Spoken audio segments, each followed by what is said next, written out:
श्रवण करने के लिए, रसपान करने के लिए हम सभी श्री चक्रधर मंदिर नवा मोहल्ला में सम्मिलित रूप से एकत्रित हैं और उसी के निमित्त आज श्री कृष्ण मंदिर विक्रमपुरा से पधारे हुए परम पूजनीय प्रातःस्मरणीय श्रद्धेय मेरे श्री गुरु जी और उसी तरह से ही श्री कृष्ण मंदिर विक्रमपुरा से ही पधारी हुई परम पूजनीय तपस्विनी श्री बाई जी और महाराष्ट्र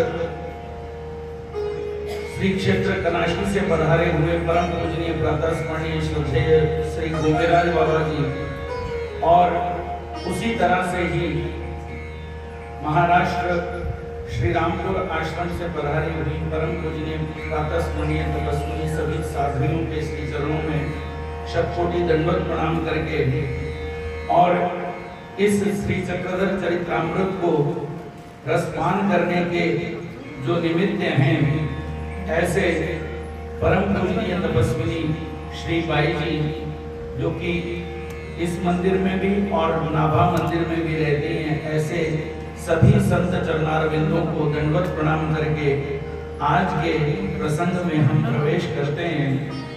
कल हमने श्रवण किया कि किस तरह से महिम भट्ट जी ने स्वामी जी की सभी लीलाओं का संकलन किया और किस तरह से घर घर जाकर के जिन जिन लोगों के साथ स्वामी का संबंध हुआ उन लोगों के पास जाकर के उनके अनुभव की लीलाओं को उन्होंने संकलन किया और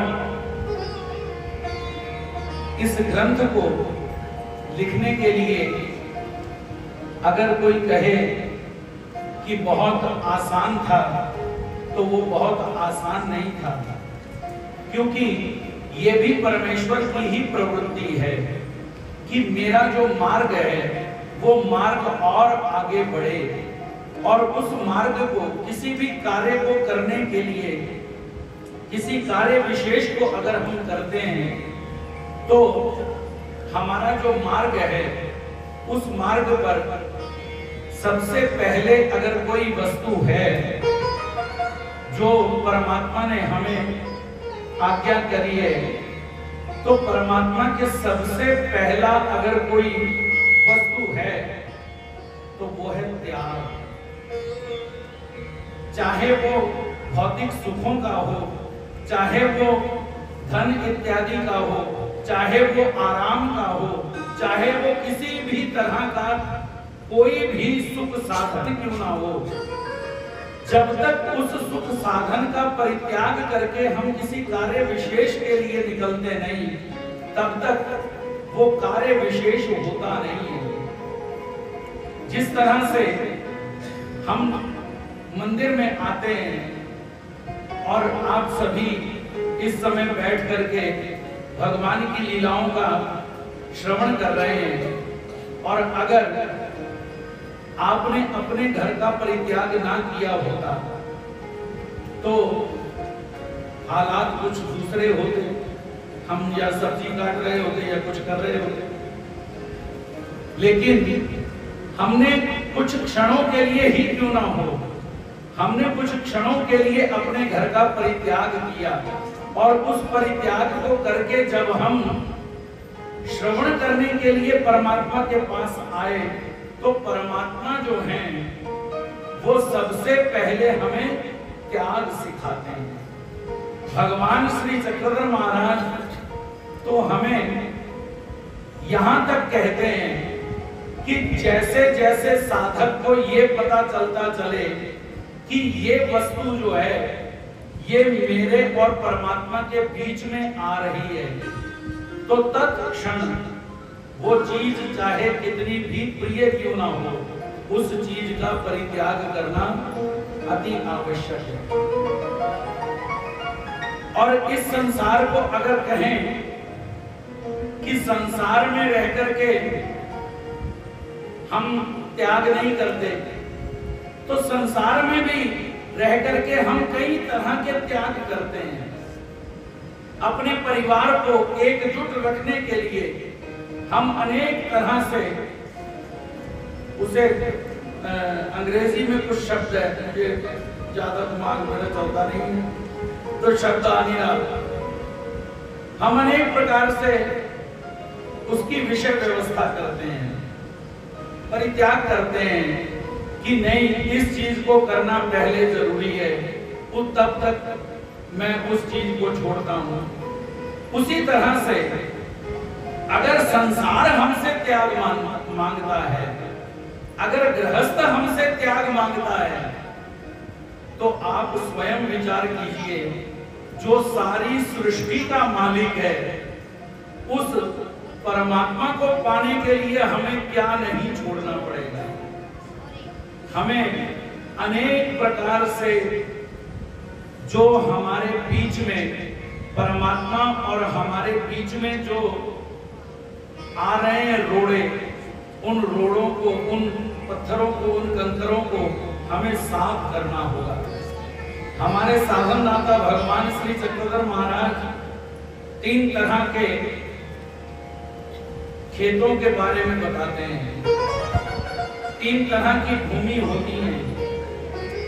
पहली होती है भूमि जो उपजाऊ होती है।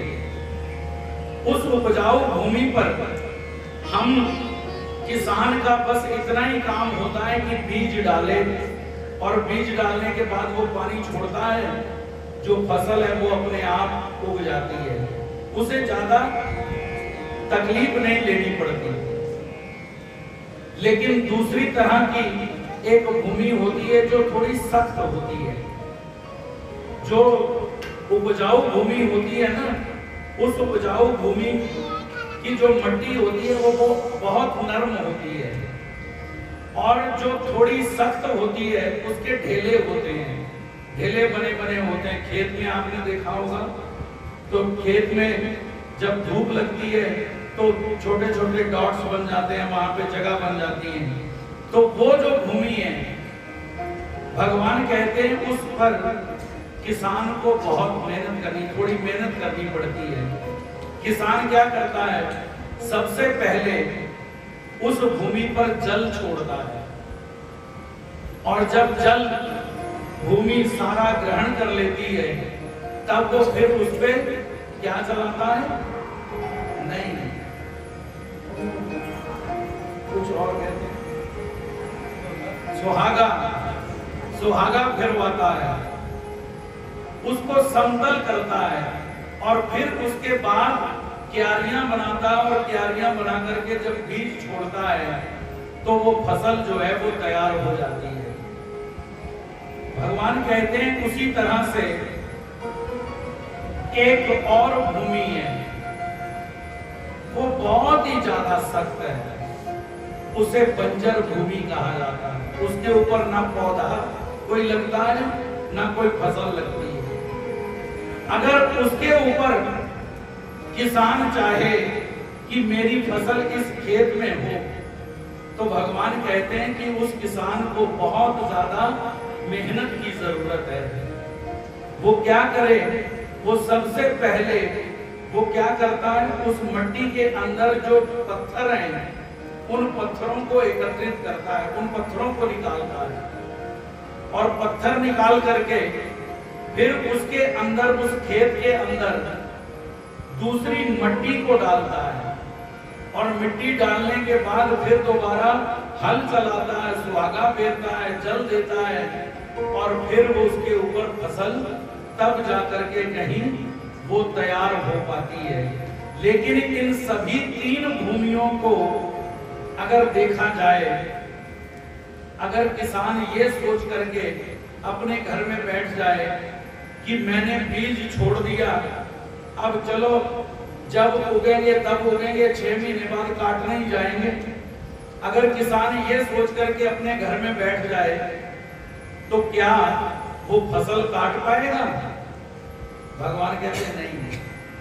उस फसल को काटने के लिए उस किसान को 6 महीने मेहनत करनी पड़ती है। वो रोज सुबह के समय उठता है, और उठ करके उसमें जो अनावश्यक पौधे, अनावश्यक घास जो उसमें पैदा हो रही है, वो उसे निकाल करके बाहर फेंकता जाता है, तब जाकर के कहीं फसल तैयार होती है। भगवान कहते हैं उसी तरह से हमारा भी हृदय जो है वो 3 तरह का है।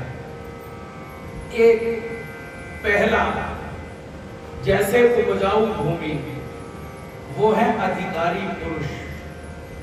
अधिकारी पुरुष जो है, जब वो परमात्मा की लीलाओं को, परमात्मा के गुणों को सुनता है, तो सुनने मात्र से ही वो एकदम से भगवान के वचनों का आचरण करने के लिए तत्पर हो जाता है। दूसरी तरह की भूमि जो है, वो व्यक्ति है जिसने मिश्र, जो अधिकारी तो है लेकिन अधिकार साथ में होते होते अपने स्वभावों के वशभूत जाता है।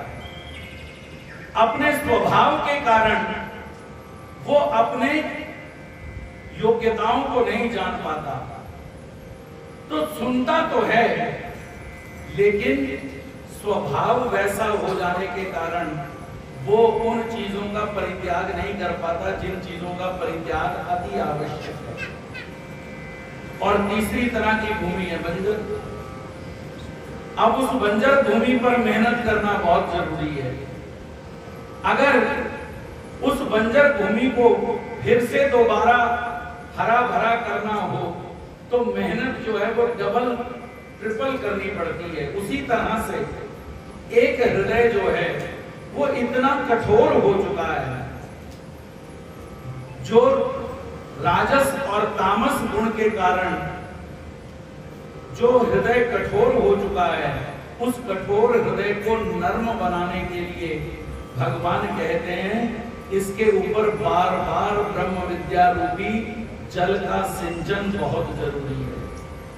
अगर इसके ऊपर ब्रह्म विद्या का सिंचन ना हो तो ये सूख करके एक दिन वो भूमि सदा के लिए खत्म हो जाती है। उसी तरह से प्रभु कहते हैं कि अपने हृदय को ये नहीं कि एक बार जैसे फसल बीज तो डाल दिया लेकिन उसके बाद फिर देखा ही नहीं, तो भी फसल नहीं काट सकते। उसी तरह से हमने अगर ब्रह्म विद्या को श्रवण किया है तो श्रवण करने के बाद भी अगर हमने स्वयं का आत्मचिंतन नहीं किया तो भी हम वो बीज रूप नहीं हो सकता। बीज रूप करने के लिए उसके ऊपर रोज मेहनत की जरूरत है।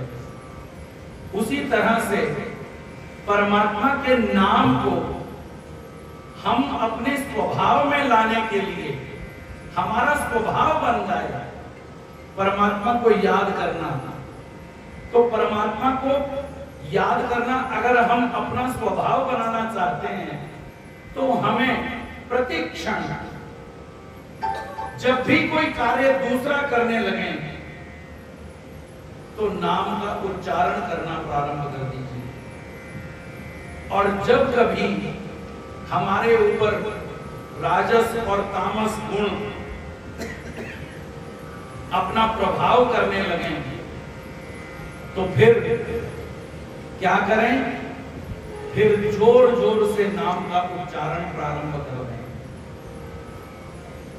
जब बच्चा होता है, बच्चा जब तक घर में है तो उसको अगर चांटा लगे तो उसका रोना जो है ना वो अलग तरीके का है, कभी अनुभव में देखिएगा।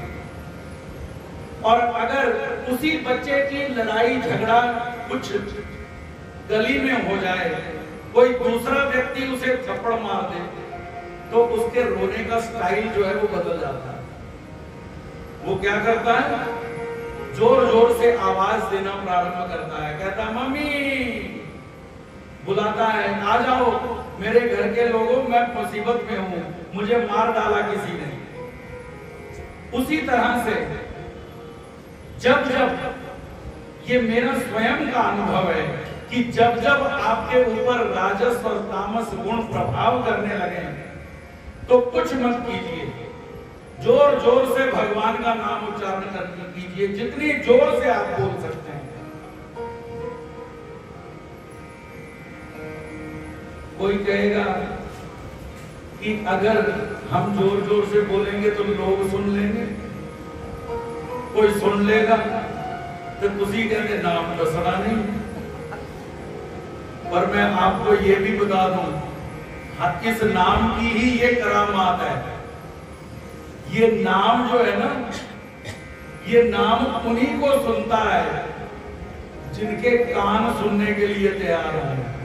जिनके कान ही सुनने के लिए तैयार नहीं, उनके आगे चाहे जितना मर्जी आप बोली जाओ, कोई फर्क नहीं पड़ता। उदाहरण देके बताता हूं, आपने टीवी लगाया हुआ है। अक्सर माताएं जब अपने घर का काम करती हैं तो टीवी ऑन कर देती हैं। उस टीवी में मैनू ज्यादा तो पता नहीं, शायद हमारे जमाने में उस समय सीरियल लगा देती थी, लेकिन आजकल मैं देखा गाने सुनने बहुत लोग पसंद करते हैं, तो गाने लगा देते हैं। गाने लगा लेंगे और साथ साथ में काम कर रहे हैं। जब काम करते करते करते करते आप इतने रम्मान हो गए किसी काम में, तो आप अनुभव करेंगे कि टीवी पे लगा हुआ जो गाना है ना, वो आपको समझ नहीं आता वो क्या बोल रहा है, कौन सा गाना निकल गया ये आपको पता नहीं चलता। उसी तरह से इस नाम का उच्चारण अगर आप जोर जोर से भी करेंगे ना, तो जो सुनने वाला है वही सुन सकता है, दूसरे को सुनने का कोई नहीं है। माया क्या कर देती है, माया तो पहले ही चाहती है कि ये कहीं ना जाए। एक बार का प्रसंग है, कितने लोग हमारे पीछे पड़े हुए हैं ये आपको पता चले तो आप स्वयं अनुभव कीजिए कि हम कितने स्पेशल हैं। हम कितने स्पेशल हैं, आपको अगर ये पता करना हो तो आपको इस स्मृति को पढ़ना चाहिए कि एक बार का प्रसंग है कि श्री केशराज व्यास जो हैं, जो आचार्य जी के शिष्य हैं, वो दोपहर के समय सो रहे हैं। तो इतने में महादायिसा जी ने देखा, अरे ये सो रहे हैं। महादायिसा जी ने उन्हें उठाया, उठा करके महादायिसा जी कहती हैं कि अरे जिस आदमी का अगर कोई एक दुश्मन भी हो, एक बैरी भी हो, तो आदमी की रात की नींद उड़ जाती है, और जिसके 81 करोड़ 1.25 लाख 10 शत्रु हों, उस आदमी को नींद कैसे आवे। जब ये सुना तो महादायिसा जी के चरणों में श्री केशराज व्यास जी नमन करते हैं और कहते हैं कि आपने मुझे ज्ञान करवा दिया, क्योंकि ज्ञान जो है ये बार बार हमें भूल जाता है। ये कपूर विद्या है, जैसे कपूर जो है वो हवा में उड़ जाता है, उसी तरह से ये जो ब्रह्म विद्या है, इस ब्रह्म विद्या को परमात्मा ने कहा कि हे साधक, इस ब्रह्म विद्या को तुमने क्या करना है, अपने हृदय रूपी डिबिया में बंद करके रखना। और जब तुम्हें ऐसा प्रतीत हो कि सामने वाला उस स्वभाव का है, वो भी चाहता है कि मुझे परमात्मा मिल जाए, तो उस डिबिया को खोलना और उनके सन्मुख रखना, क्योंकि इसका मोल लगाने वाला कोई कोई है। एक व्यक्ति था, बेचारा अनपढ़, वो जा रहा है रास्ते में उसे एक चमकता हुआ पत्थर दिखाई दिया, साथ में उसके गला है। उसने देखा, कहता बड़ा चमक रहा पत्थर है, क्यों ना ये मैं उठा लूं। उसने उठाया और उस पत्थर को एक धागे में पिरो के गधे के गले में डाल दिया और फिर अपने रास्ते हो लिया। अब उसी रास्ते पर हुआ क्या, एक जौहरी जो हीरो का व्यापारी था, वो जौहरी निकल रहा था। और जब जौहरी ने देखा तो देख करके अचंभित हो गया, कहता ओहो, इतना करोड़ों का बहुमूल्य हीरा ये आदमी ने देखो अपनी अज्ञानतावश गधे के गले में डाला हुआ है, कितना मूर्ख है।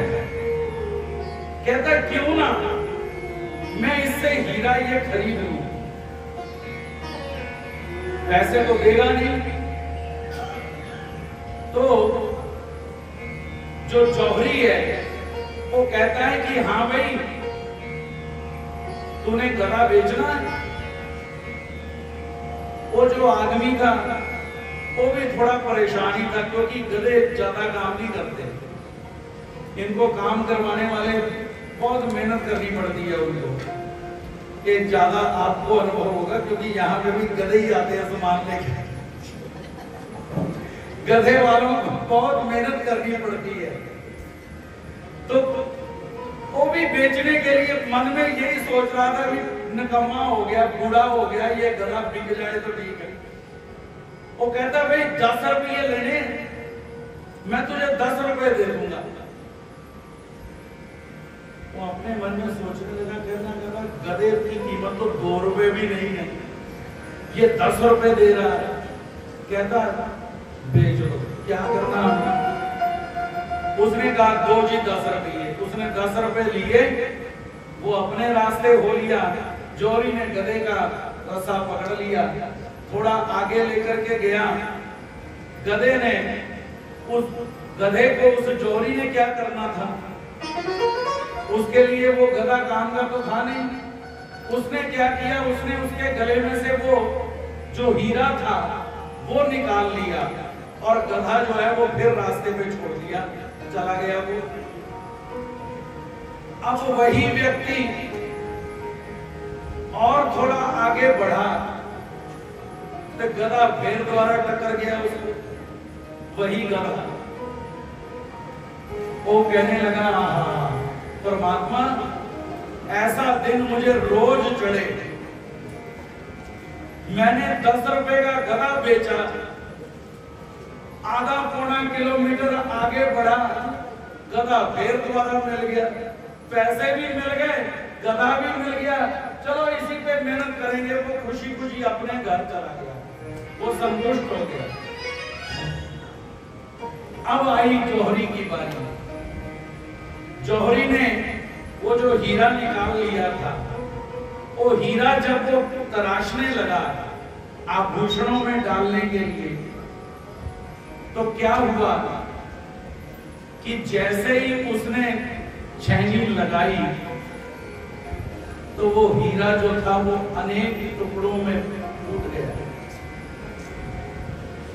अब जब देखा वो कहता, ओहो, करोड़ों का हीरा बेकार हो गया। तो हीरे ने आवाज दी उसे, कहता, ओ भले आदमी, तूने ये तो कह दिया कि टूट गया, बेकार हो गया, लेकिन तूने टूटने का कारण नहीं समझा कि मैं टूट क्यों गया। वो कहता टूटने का कारण, कहता टूटने का कारण मैं तुझे बताता हूं, मैं क्यों टूट गया, क्यों। कहता देख, मैं मिला किसे, धोबी को। धोबी मेरा मूल्य जानता नहीं था कि ये कितने का है, इस हीरे का मूल्य क्या है। उन्हें उठाया, गधे के गले में डाल दिया। मुझे इतना दुख नहीं हुआ। क्यों? क्योंकि वो जानता ही नहीं था बेचारा। लेकिन जब तूने मुझे मेरी कीमत लाखों रुपए और तूने मेरा मूल्य क्या लगाया? 10 रुपए। 10 रुपए में जब तूने मुझे खरीदा ना, तो मेरा दिल अंदरों टूट गया। क्योंकि तू तो जानता था कि मेरा मूल्य लाखों में है। इसी तरह से इस ब्रह्म विद्या शास्त्र को आप अगर ये समझ लें कि ये सस्ता है, तो नहीं भैया, इसके लिए अपना जन्म देना पड़ता है। ये आपसे क्या मांगता है? ये आपसे आपका जन्म मांगता है। और जन्म की कीमत जो है वो बताओ आप क्या होगी? जन्म की कीमत कोई नहीं दे सकता। और हम भी करते यही हैं। हम भी ब्रह्म विद्या को सुनते हैं, लेकिन सुनने के बाद फिर क्या कर देते हैं? हम कहते हैं कोई गल नहीं, महात्मा लोगों का कहना ही फर्ज है।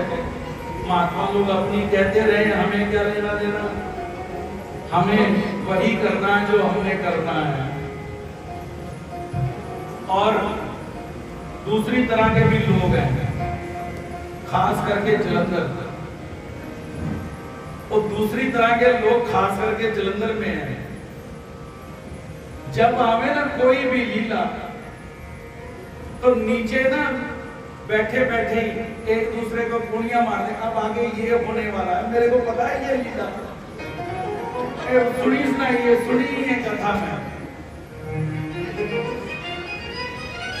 अब बताओ आप, एक दोनों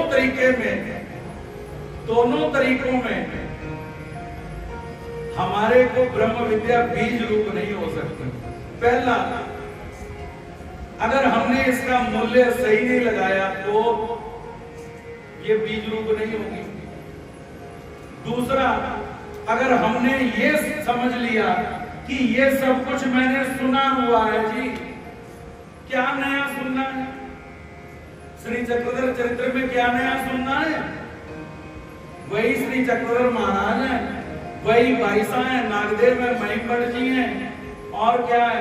ससा है, भाईदेव व्यास है, बस ये तो सब कुछ सुना ही है।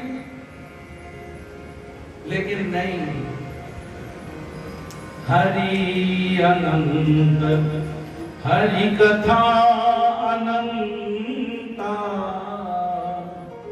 बहुविधि कहि सुनहि सर्व संता। लेकिन नहीं, जैसे प्रभु अनंत हैं, उनका कोई अंत नहीं पा सकता, उसी तरह से परमात्मा की लीला का भी कोई अंत नहीं पा सकता। इसे अनेक प्रकार से ही हमने क्यों ना सुना हो,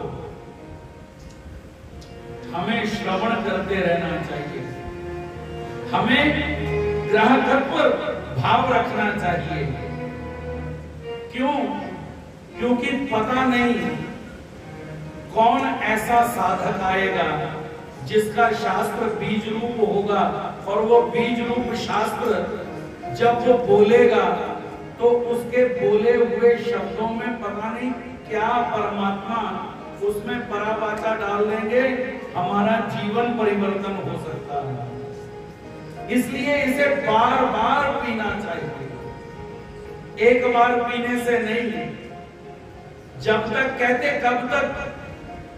ये दवा जो है, कुछ बीमारियां विशेष होती हैं, बुखार, पेट दर्द, सिर दर्द, ये आम बीमारियां हैं, एक गोली खाओ ठीक हो जाओ। लेकिन कुछ बीमारियां विशेष हैं, बीपी, शुगर, थायराइड, ये जो दवाइयां हैं ये कब तक? जब तक ऊपर नहीं जाते तब तक। तो उसी तरह से इस शास्त्र को कब तक, इस दवा को कब तक? बोले जब तक हम भव सागर से पार नहीं हो जाते तब तक हमें तब तक पीते रहना चाहिए। और जब हम ऐसा इसे बार बार पीते रहेंगे तो फिर एक ना एक दिन याद उनको भी आएगी, कभी ना कभी कृष्ण दर्शन तो देंगे कभी ना कभी। ऐसा विश्वास मन में जगाते चलो, ऐसा विश्वास मन में जगाते चलो।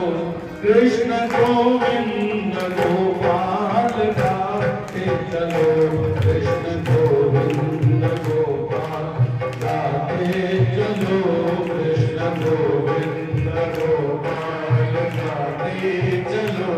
काम करते चलो, नाम जपते चलो, काम करते चलो, नाम जपते चलो। कृष्ण गोविंद गोपाल गाते चलो, कृष्ण गोविंद गोपाल गाते चलो। देखना इंद्रियों के ना घोड़े भगे, देखना इंद्रियों के ना घोड़े भगे, देखना इंद्रियों के ना घोड़े भगे, देखना इंद्रियों के ना घोड़े भगे। इनमें हरदम संयम में घोड़े लगे, इनमें हरदम संयम के घोड़े लगे। अपने रंग को सुमार्ग लगाते चलो, अपने रंग को सुमार्ग लगाते चलो। कृष्ण गोविंद गोपाल गाते चलो, कृष्ण गोविंद गोपाल गाते चलो, कृष्ण गोविंद गोपाल गाते चलो, कृष्ण गोविंद गोपाल गाते चलो। नाम जपते चलो, काम करते चलो, नाम जपते चलो, काम करते चलो, नाम जपते चलो, काम करते चलो, नाम जपते चलो, काम करते चलो।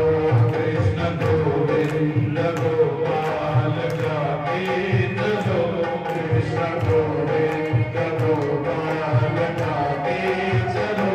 प्राण जाए मगर नाम भूलो नहीं, प्राण जाए मगर नाम भूलो नहीं, प्राण जाए मगर नाम भूलो नहीं, प्राण जाए मगर भूलो नहीं। दुख में तड़पो नहीं, सुख में भूलो नहीं, दुख में तड़पो नहीं, सुख में भूलो नहीं, दुख में तड़पो नहीं, सुख में भूलो नहीं, दुख में तड़पो नहीं, सुख में भूलो नहीं। नाम धन का खजाना बढ़ाते चलो, नाम धन का खजाना बढ़ाते चलो। कृष्ण गोविंद गोपाल गाते चलो, कृष्ण गोविंद गोपाल गाते चलो। पाप की वासनाओं से बचते रहो, पाप की वासनाओं से बचते रहो, पाप की वासनाओं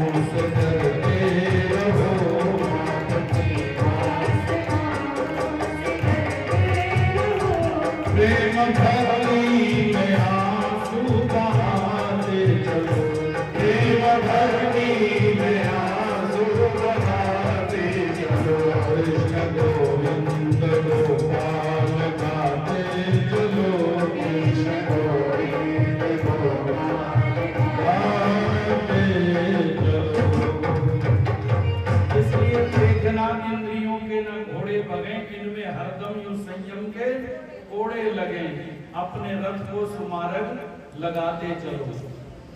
इसलिए अपने हृदय में प्रतिदिन परमात्मा की जो तड़प है, वो तड़प जो है वो याद रखना, कम नहीं होने देना।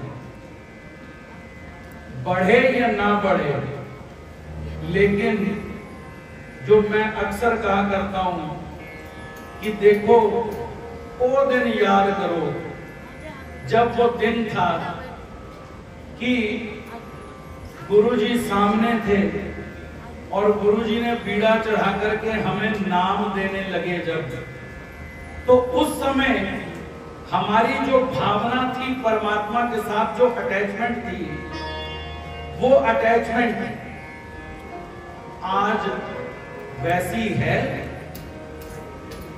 अगर वैसी है तो समझो कि रथ ठीक चल रहा है। अगर उस अटैचमेंट में ऊपर नीचे हो गया है तो फिर समझो कि मेरा जो रथ है वो सही मार्ग पे नहीं, वो रास्ता भटक चुका है। और अपने उस रास्ते को फिर से दोबारा लाने के लिए क्या करना होगा? भगवान का नाम ही उच्चारण करना होगा।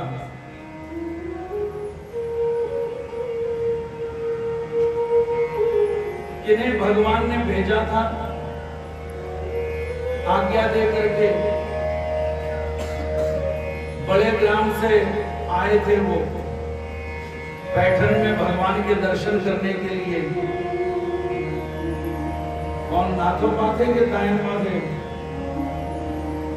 भगवान ने अपने गले का हार दिया, कहा रास्ता मत भटकना, सीधे जाना।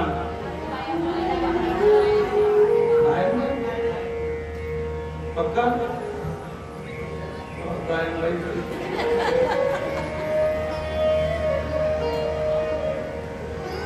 वो कहता है कि प्रभु शाम के समय आया, भगवान के दर्शन किए और दर्शन करने के बाद प्रभु को कहता है कि प्रभु मुझे जाना है। भगवान कहते हैं आज बेटा भूत चतुर्दशी है, आज अमावस का दिन है और अमावस के दिन जो श्राद्ध की अमावस होती है ना, तो भगवान कहते हैं उस दिन देवताएं जो हैं वो अपने अपने, हम सोचते हैं कि हमारे पितर जो है वो नीचे उतर गए हैं, लेकिन वो पितर हमारे नहीं है। पितर नाम की जो देवता है वो भोग भोगने के लिए इस धरती पर जो उनका भजन कर रहे हैं वो लेने के लिए आती है। भगवान कहते हैं आज का दिन बड़ा भारी है, मत जा। वो कहता है नहीं महाराज मुझे काम जरूरी है। क्यों? क्योंकि मैंने ना ब्राह्मणों को निमंत्रण दे रखा है, कल वो मेरे घर भोजन करने आने वाले हैं, इस वजह से मुझे अभी निकलना होगा। तो प्रभु ने कहा कि ठीक है। फिर महाराज का शाम का पूजा अवसर हो चुका था, सपूजित भगवान आसन पर थे, तो प्रभु ने अपने गले का हार जो है वो उसके गले में डाल दिया और अपने मुंह का तांबुल जो है वो प्रसाद में उसे दे दिया और आज्ञा करी कि बेटा सीधे जाना अब अपने घर, रास्ता मत भटकना, और रास्ते में अगर कोई आश्चर्य दिखे तो वो आश्चर्य की तरफ आकर्षित मत होना। वो कहता ठीक है महाराज। निकला वो। अब जैसे ही निकला 5-10 किलोमीटर गया होगा तो पीछे से ना पायलों की आवाज आ रही है, झन झन झन झन। वो आवाज इतनी उसके कानों में प्रिय लगने लगी,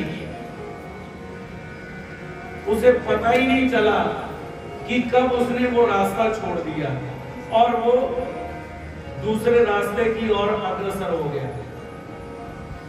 बहुत आगे जाने पर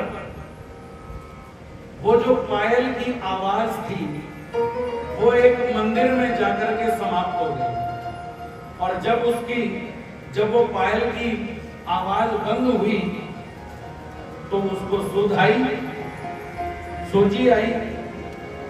उसने जब देखा तो सामने तो देवता का मंदिर है, और देवता का मंदिर जब याद आया, जब रास्ता देखा, कहता लो मैं तो रास्ता भूल गया। भगवान ने मुझे कहा था कि रास्ता मत छोड़ना। चलो कोई बात नहीं, श्री चक्रधर महाराज मेरे साथ हैं, ये उसे विश्वास है। देखो वो निकला, फिर दोबारा उसी रास्ते पर लग गया जो रास्ता उसके गांव की ओर जाता था। लेकिन अब क्या हुआ कि एक बार तो आकर्षित हो गया ना, रास्ता तो छोड़ा उसने।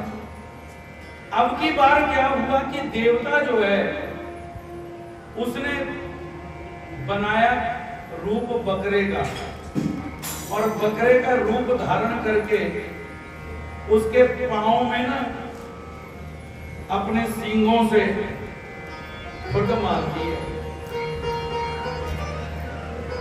जैसे ही उसे धक्का लगता है तो वो पता क्या बोलता है, वो कहता ओए तू हमारा कुछ नहीं कर सकता। क्यों? क्योंकि तुझे पता नहीं हम भगवान श्री चक्रधर महाराज के दास हैं। और थोड़ी देर के लिए वो देवता पीछे हट जाती है। जैसे ही फिर थोड़ा आगे बढ़ता है, फिर देवता फिर उसे ठुट मारती है। फिर वो वही आवाज कहता है कि जानते नहीं मैं श्री चक्रधर महाराज का दास हूं। करते करते अपने गांव पहुंच गया ठीक ठाक। सारा जो भी उसने विधि था वो किया। उसके बाद जब वो भगवान के पास फिर दोबारा आया ना, तो उसने उस रात का सारा हाल भगवान को बताया। वो कहता महाराज आपका नाम बचा गया मुझे। भगवान कहते हैं बेटा ये तू बार बार श्री चक्रधर महाराज का हूं इसीलिए बच गया। अगर तेरी जगह कोई और होता ना तो देवता ने क्या करना था, उसकी बलि ले लेनी थी। इस नाम में इतनी ताकत है कि देवता अगर विघ्न भी कर रही हो तो भी जोर जोर से अगर श्री चक्रधर आवाज दी जाए तो आप देखेंगे कि चुटकियों में सारे काम दूर, आपकी रक्षा होगी। क्यों? क्योंकि ये नाम सामर्थ्यवान है, ये नाम में सामर्थ्य है। तो महादायिसा कहती हैं जब श्री केशराज व्यास जी को, तो उन्हीं श्री केशराज व्यास जी ने जब संन्यास लिया तो घर के लोग तो परेशान होंगे, क्योंकि सारी दुनिया एक तरफ चल रही है और अगर कोई अकेला दूसरी तरफ चले तो लोग उसे क्या बोलते हैं? उसी तो संसारी तो हमको ज्यादा पता, सानू नहीं पता। सारी दुनिया एक तरफ चल रही है, मेला लगा हुआ है, सभी लोग मेला देख रहे हैं, और एक आदमी मेरे जैसा मेले में पीठ करके ऐसा खड़ा होके खड़ा है, तो क्या बोलोगे आप? पागल, इधर देख मेला, उधर देखी जाने जिधर कुछ भी नहीं। तो चक्कर यही है भाई, सारी दुनिया भगवान श्री चक्रधर महाराज कहते हैं इस अज्ञानता के कारण खुश हो रही है कि मैं बड़ी सुखी हूं, हम बड़े सुखी हैं।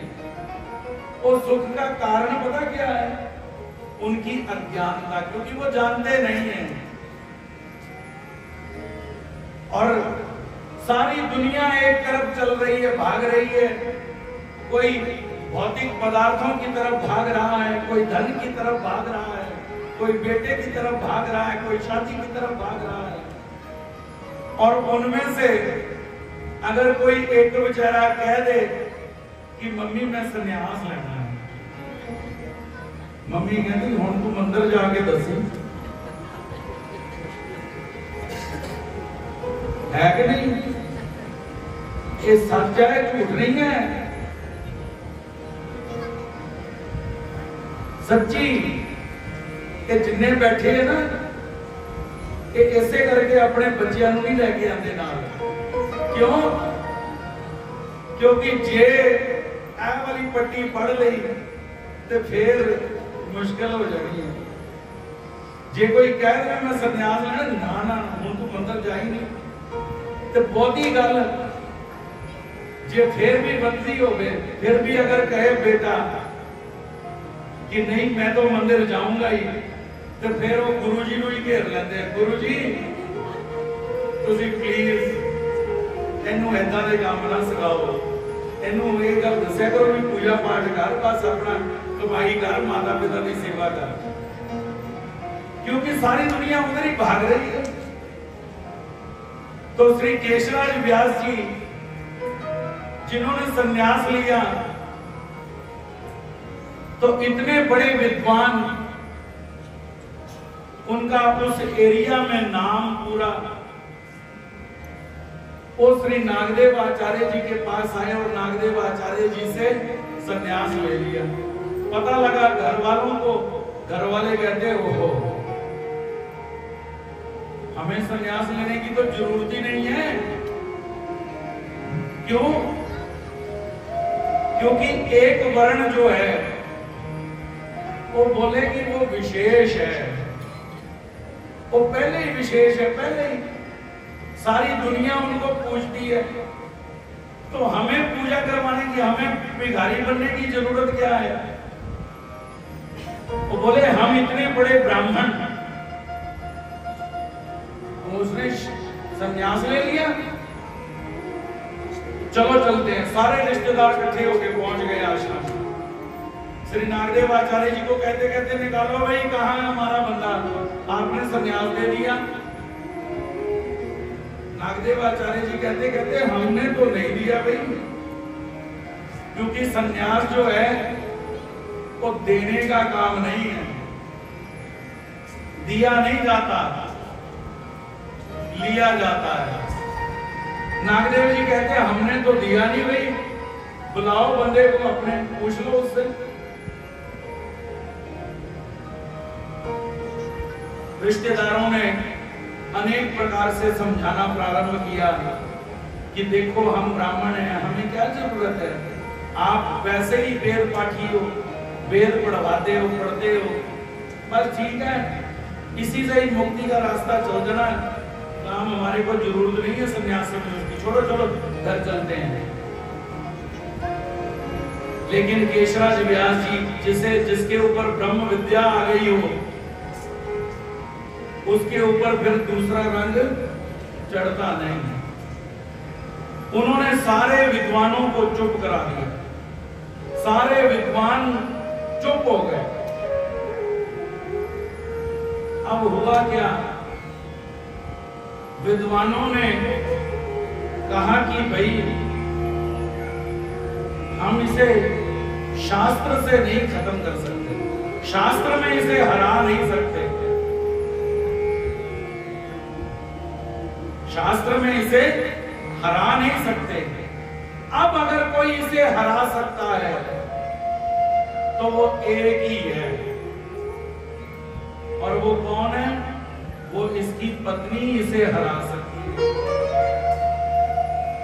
उसे बुलाओ, वो वैन पावे ता पंगा निबड़ेगा।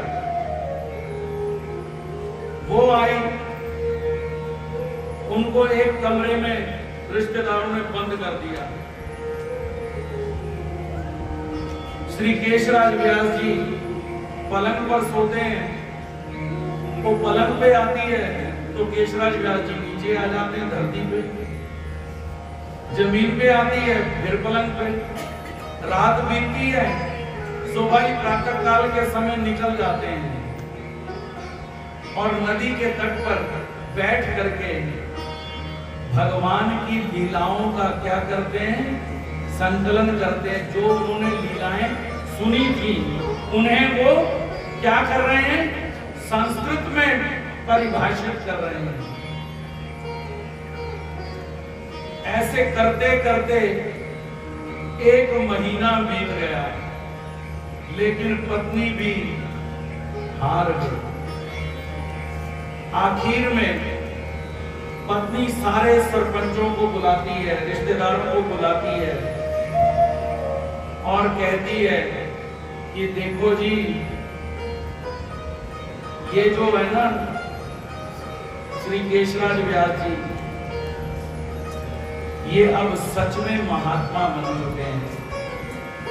अब इनको कोई नहीं जीत सकता। ये केवल और केवल ब्रह्म विद्या शास्त्र ही ऐसा है जो आपकी इस तरह से भी रक्षा करता है। नहीं तो इस संसार का नियम है कि कितना जति हो कोई, कितना सती हो कोई, कामनी के संग काम जागे ही जागे। काजर की कोठरी में कैसो ही जतन करो, काजर का दाग भाई लागे ही लागे, काजर का दाग भाई लागे ही लागे। लेकिन जो ब्रह्म विद्या है, भगवान श्री कृष्ण कहते हैं अर्जुन जो ब्रह्मवेता है, वो ब्रह्मवेता कैसा है, वो इस संसार में भी रहता हुआ लिप्त नहीं है, विलिप्त है। जैसे कमल कीचड़ में तो है उसका जन्म, लेकिन वो 2 फुट ऊपर रहता है। कीचड़ बढ़ जाए तो वो अपने तने को और बड़ा कर लेता है, लेकिन अपने को कीचड़ में नहीं जाने देता। कहां जाने देता? अगर चढ़ता है तो कहां चढ़ता है? भगवान के चरणों पे ही चढ़ता है और दूसरे पे चढ़ता है। उसी तरह से श्री केशराज व्यास जी जब को पत्नी ने कहा कि भैया अब इनके साथ रहने में मेरे को पाप लग रहा है। क्यों? क्योंकि ये जिस मार्ग पर चल पड़े हैं वो मार्ग मुझे भी इजाजत नहीं देता कि मैं इनके मार्ग में आड़े आऊं। सो केशराज व्यास जी अपने घर निकले प्रसन्नता से, और इधर श्री नागदेव आचार्य जी सुबह का समय है और आचार्य जी कहते हैं कि आज भाई कोई भी विजन करने के लिए ना जाए, आज आश्रम से बाहर कोई महात्मा ना जाए। क्यों? क्योंकि आचार्य कहते हैं आज हमारा शुक योगेंद्र हमारे पास आ रहा है। उन्होंने कहा कि शुक योगेंद्र, तो भगवान से आचार्य जी ने पूछा था एक दिन कि महाराज आप कहते हैं कि भगवान के समय द्वापर युग में केवल एक ही ब्रह्मचारी थे और वो थे भगवान श्री कृष्ण, दूसरा कोई ब्रह्मचारी नहीं था। लेकिन प्रभु पुराणों में तो आता है कि 3 ब्रह्मचारी थे, एक भगवान श्री कृष्ण, दूसरे भीष्म ब्रह्मचारी थे, और तीसरे शुकदेव। भगवान कहते हैं कि अरे नागदेव, पुराण क्या बताएंगे? पुराण तो वही बताएंगे जो उन्होंने सुना है। हम तुम्हें बताते हैं कि ब्रह्मचर्य 8 प्रकार का होता है। 8 तरह से ब्रह्मचर्य का पालन किया जाता है। सो अष्टविध ब्रह्मचर्य केवल भगवान श्री कृष्ण है। अगर भीष्म को ब्रह्मचारी कहो तो भगवान कहते हैं भीष्म को ब्रह्मचारी नहीं कहा जा सकता। क्यों? क्योंकि केवल शादी कर लेने से, शादी ना करने से ब्रह्मचारी नहीं होता। सुखों का उपभोग भोगना भी एक तरह से ब्रह्मचारी का पालन करना नहीं है। तो उसने राज्य क्यों नहीं छोड़ा? वो उसी सिंहासन के साथ बना क्यों रहा? इसलिए वो ब्रह्मचारी नहीं कहा जा सकता। और दूसरे नंबर पर अगर कहें सुखदेव जी, तो सुखदेव भी ब्रह्मचारी नहीं है। क्यों? क्योंकि वो भी सुख उपभोग में फिर आगे आए। इसलिए भगवान कहते हैं कि जो ब्रह्मचारी थे द्वापर युग में, वो केवल और केवल भगवान श्री कृष्ण थे। तो आचार्य जी ने कहा कि आज हमारा सही में शुभ योगेंद्र आ रहा है। और इतने में श्री केशराज व्यास जी का आना हुआ और श्री केशराज व्यास जी श्री नागदेव आचार्य जी को नमन करते हैं। आचार्य जी को कहते हैं, आचार्य जी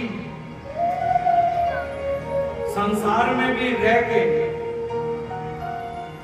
मैंने इतने बड़े संकट में रहा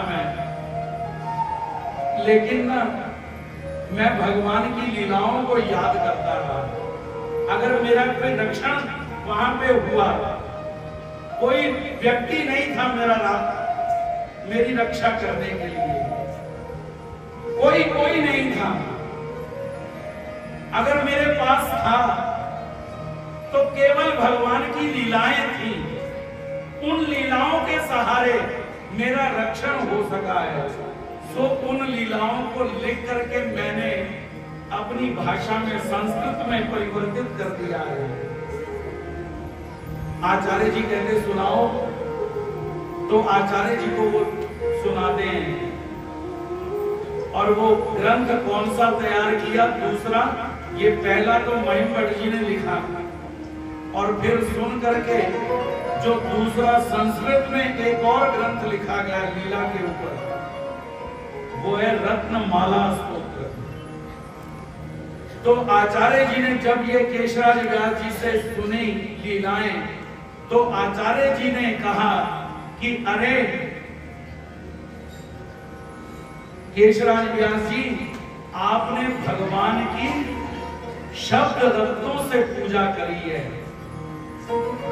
तो रत्नमाला स्तोत्र बना। आगे चल करके फिर ये जो शास्त्र था आगे बढ़ा, तो एक माता थी हिराइसा नाम की, उनके पास वो भी लीलाएं पढ़ती रही, सुनती रही। तो फिर आगे जब समय बढ़ा तो समय आ गया यवनों का। मुसलमान आ गए चढ़ाई करने के लिए भारत पर।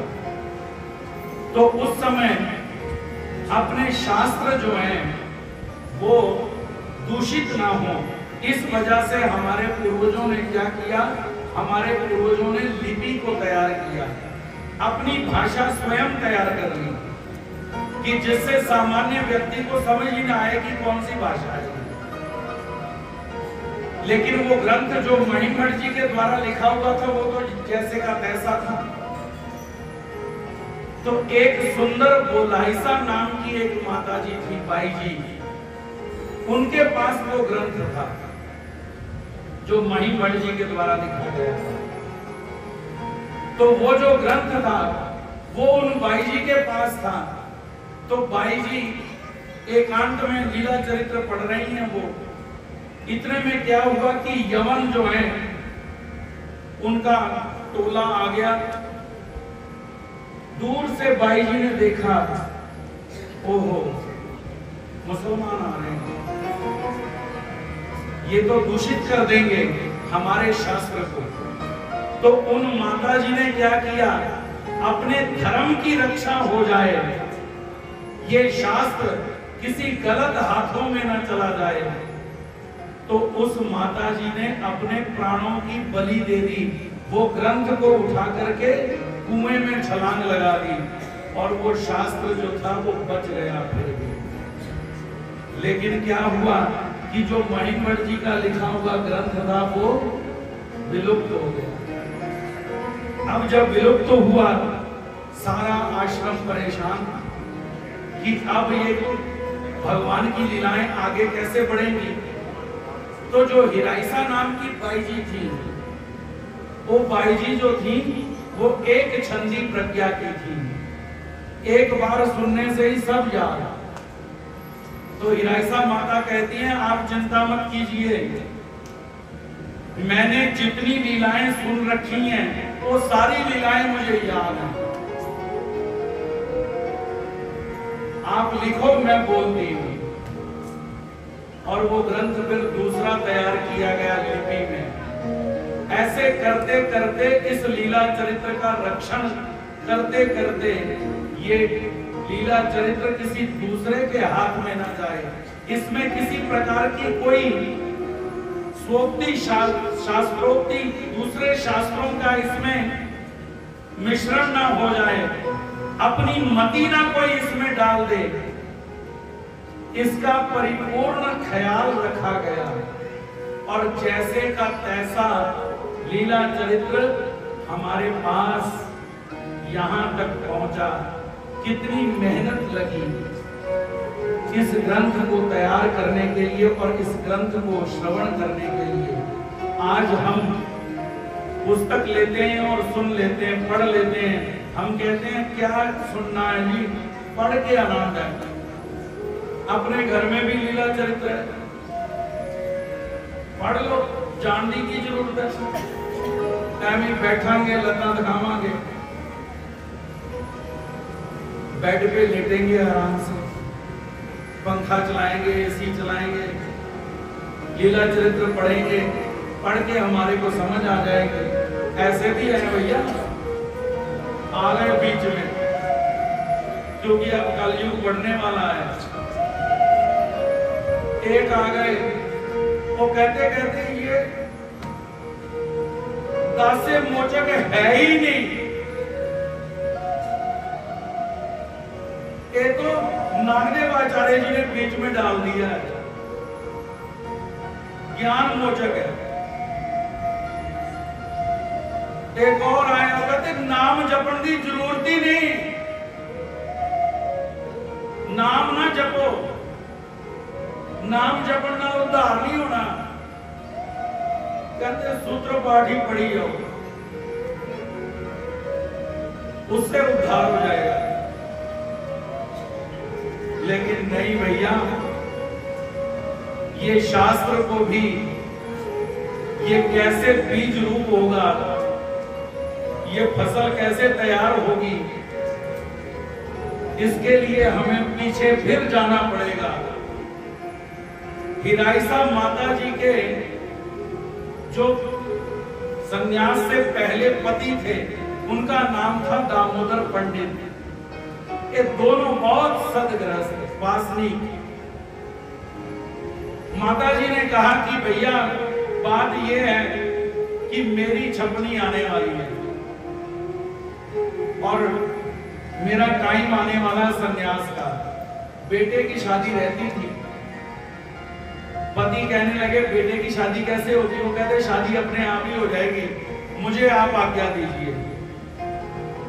चलो आप भी चलो, लेकिन उनमें जरा ज्यादा मोह था।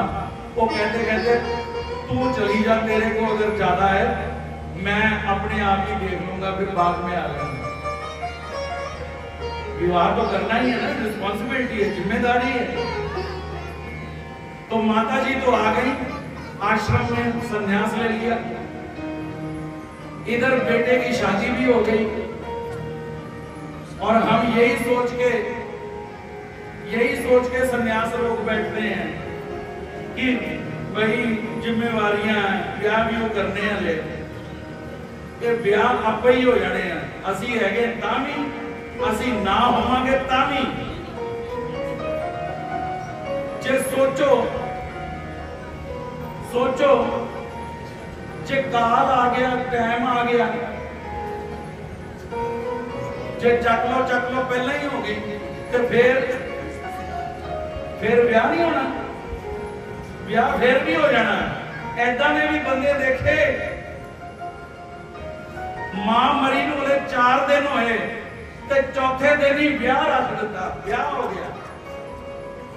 हुण तो साल भी नहीं पाते, ये ब्याह फिर भी होंदे रहने हैं, लेकिन ये संन्यास बार बार नहीं होना। एक गल याद रखियो बस, वो माता जी ने संन्यास ले लिया, बेटे की इधर शादी हो गई। अब जो दामोदर पंडित है वो कहते चलो भाई अब ऑर्डर करने का टाइम आया है, तो जरा ऑर्डर कर लें थोड़े दिन। वो ऑर्डर करने के चक्कर में क्या हो गया कि वो उसी में ही आनंदित हो गए, उसी में ही मगन हो गए, याद ही नहीं रहा संन्यास लेना है। इतने में क्या हो गया, पोता भी हो गया। अब पोता हो गया तो जिम्मेवारी बढ़ गई, फिर हुण दादे वाली मिलनी तो करके ही जाना, कंबल थोड़ी छड़ना अपना। तो फिर एक दिन आश्रम से कुछ महात्मा लोग अटन करने के लिए जा रहे थे हिराइसा माता जी के गांव की तरफ। माता जी को बात याद पच नहीं रही, तो माता जी अपने पति को क्या लिखती हैं, एक लेटर लिखती हैं, चिट्ठी लिखती हैं, एक रुक्का ले गया। वो कहते बस ये पेज ना आपने जाके पंडित जी को दे देना। वो कहते ठीक है। महात्मा लोग पहुंचे, पंडित जी मिले, बड़ा सम्मान किया उन्होंने, रोटी राटी खवाई, सारा कुछ पूजा पाठ किया, आरती की, सब कुछ यथातथ्य किया। सब कुछ होने के बाद वो कहते जी भाई जी ने जरा एक आपको रुक्का भेजा, आप लो लेटर। वो पंडित जी ने खोलिया, उत्थे पता की लिखिया से कि जिस चूल्हे की तुमने खीर खाई है, अब उस चूल्हे की तुम राख खाने के लिए बैठे हो। क्यों? क्योंकि ये भी 2 तरीके ही है। जिदा कल गल दसी भी या तो किसी दे बन जाओ ते या किसी नू बना लो, ते एक होर 2 तरीके ही है भी या तो ये पक्की गल है कि संसार ने एक दिन सानू छड्डना है,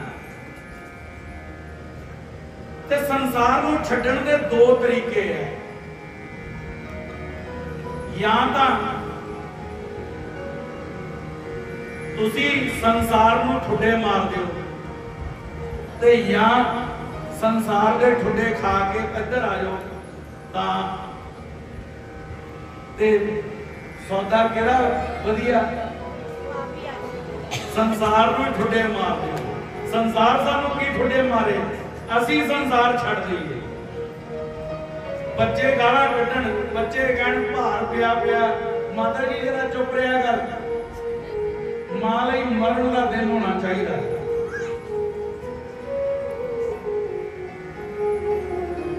तो फिर उन्होंने कहा कि जिस चूल्हे की खीर खाई उस चूल्हे की राख खाओगे। पंडित जी कहते भाई जी गुस्सा हो गए, याद आ गया मुझे अभी के अभी निकलना होगा, और तभी के तभी निकले और संन्यास ले लिया आचार्य जी से। अब आचार्य जी से संन्यास लेकर के पढ़ रहे हैं, आचार्य जी से ब्रह्म विद्या। एक दिन आचार्य जी के साथ दामोदर पंडित जी जा रहे हैं, तो मनी मन दामोदर पंडित याद कर रहे हैं। क्या चल रहा है उनका? 9 प्रकरण शुरू हैं उनके। 9 प्रकरणों में उद्धरण प्रकरण जो है वो पाठ कर रहे हैं। तो चलते चलते मन ही मन में वो वचनों को याद कर रहे हैं। तो वचन करते करते याद ना, उनको एक वचन भूल गया। वचन पढ़ते पढ़ते एक वचन भूल गया। तो मन में सोचा आचार्य जी जब बैठेंगे ना किसी जगह, तो आचार्य जी से पूछूंगा। तो आचार्य जी एक जगह थोड़ी आगे जाकर के नदी के तट पर बैठे, तो एक ब्राह्मण वहां पर नदी में स्नान कर रहा है, और स्नान करते करते वो वही वचन बोलता है। आचार्य जी कहते हैं दामोदर पंडित जी, कि पंडित जी क्या बोल रहे हैं? बस यही है। सुने नहीं उन्होंने? सुन लिया। लेकिन दामोदर पंडित जी पता क्या बोलते हैं? वो कहते हैं गुरुजी, ये बोल जरूर वही रहा है, लेकिन ये चाहे जितना मर्जी बोले, इसके बोलने से प्रभाव नहीं पड़ने वाला। आप अपने मुंह से ये वचन बोलो, तब वो मेरे ऊपर प्रभावित कर सकते हैं। और फिर आचार्य जी ने कहा, यद अनंतरम यद दृश्यते ततस्य कारणम। तो फिर आगे उनको वचन दिए। इस ब्रह्म विद्या को अगर हम अपने घर में खुद ही पढ़ लें, कुछ नहीं, किताबी कीड़े जरूर बन जाओगे, लेकिन टीचर के बिना डिग्री नहीं मिलेगी। स्कूल जाने के बिना डिग्री नहीं मिलेगी। मैं तो हास्य वाली गल दसदा, मैनू किसी ने क्या कहना, कहना तू ना अपना ओ बना ला की हुंदा जेड़े हुंदे ना आईडी प्रूफ। मैं कहा मेरा आईडी प्रूफ नहीं, मैं महाराष्ट्र तो जो आया है, मैनू किसी ने क्या कहना तू आईडी प्रूफ बना ला। मैं कहा चलो बना ही लेने आईडी। मैं कहा भी केड़ा आईडी प्रूफ बनाइए? कहना सारे ही आईडी प्रूफ नकली है। उदों आधार नहीं सी चलिया। कहना वोटर कार्ड है वो भी डुप्लीकेट बन जाता है। एक शहर छड्डो दूसरे शहर फिर दोबारा बना लो, चाहे कोई फर्क नहीं पैंदा। वो भी सरकारी कामां दे विच जदों बहुत वड्डा कोई सरकारी काम होवे ते वो वोटर कार्ड नूं मनदे नहीं, लाइसेंस भी कहना मनदे नहीं। कहना जे सही च अगर कोई सही च आईडी प्रूफ है ना बंदे का, ते वो पता केड़ा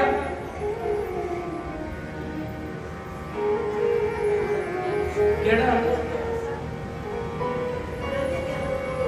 वो सही च अगर कोई प्रूफ है कि तुसी भारत देश दे देशवासी हो, ते वो हैगा पासपोर्ट। कहना तू पासपोर्ट बना लो। मैं कहा चलो पासपोर्ट बना लेने। मैं चला गया जी फार्म भरन। हुण ओते मंगदे हो 10वीं का सर्टिफिकेट। वो कहते 10वीं का सर्टिफिकेट जो प्रूफ लगाओ। अच्छा, वो जड़ा 10वीं का सर्टिफिकेट वो वाला बंदा तो कदा ही मर गया जड़ा मेरे को सीगा। मैं क्या आप गड़बड़ नहीं करता। जेड़ा जींदा बंदा उन्होंने लिखो, मरे नूं की लिखना, मरा तो लेट हो गया। मैं क्या यार, मैं क्या मेरे को प्रूफ नहीं है कोई भी, एजुकेशन प्रूफ नहीं है। कहता तू ऐसा कर, फिर तू ना एफिडेविट बना ला कि मैं ना भैया अनपढ़ अंगूठा छाप, मैनू कुछ नहीं आता। मैं कहा मैं बना तो लूंगा, लेकिन मामा मैं सिग्नेचर तो इंग्लिश च करदा। उन्होंने रोक नहीं लेना एम्बेसी ने, उन्होंने कहना तू इंग्लिश लिखदा पिया ते कहना मैं पढ़िया ही नहीं। कहना वो भी मेरे को रस्ता है, कहना तू ऐदा लिख कि मैं ना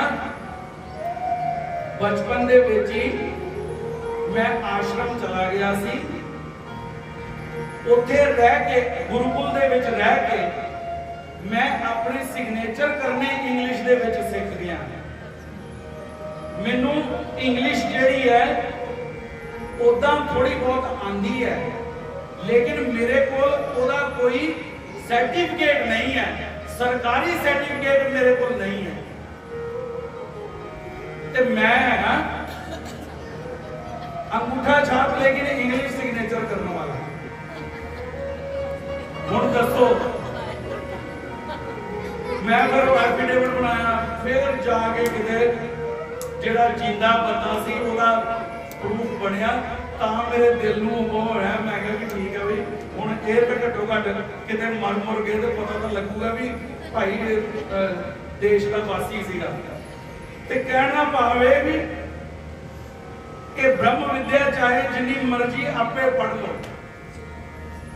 किसी काम की नहीं, लेकिन जदों तिकर स्कूले जाके सर्टिफिकेट नहीं ना लेंदे, उन्नी देर तिकर चाहे तुसी इंग्लिश दे सिग्नेचर ही क्यों ना कर दो, वचन चाहे जिन्नी मर्जी सारे ही पाठ क्यों ना हो,